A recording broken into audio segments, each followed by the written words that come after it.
एक दफ़ा काज़गर है, एक गांव में एक लालची आदमी रहता था। इसका नाम था रशीद। रशीद बहुत अमीर था, लेकिन उसकी दौलत की कोई इंतहा न थी। वो हर वक्त और ज़्यादा दौलत जमा करने के ख्वाब दिखता रहता था। उसके अंदर हमेशा दूसरों के माल पर होती थी। रशीद के पास एक बहुत बड़ा बाग था। उस बाग में तरह तरह के फल और सब्जियां उगती थीं। लेकिन रशीद लालच की वजह से उन फलों और सब्जियों को बेचकर और ज़्यादा पैसे कमाता था। उसने कभी किसी गरीब को एक फल भी न दिया। एक दिन एक फ़कीर रशीद के दरवाजे पर आया। फ़कीर बेहद भूखा था। इसने रशीद से कुछ खाने को मांगा, लेकिन रशीद ने इसे खाली हाथ लौटा दिया। रशीद ने कहा, खास के पास कुछ नहीं है। फ़कीर बहुत नाराज़ हुआ।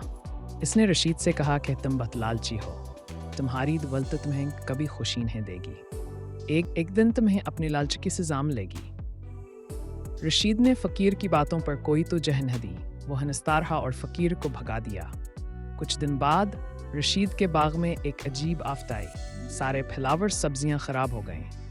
रशीद बहुत परेशान हुआ। इसने बहुत कोशिश की, लेकिन वहाँ अपने फसल को न बचा सका।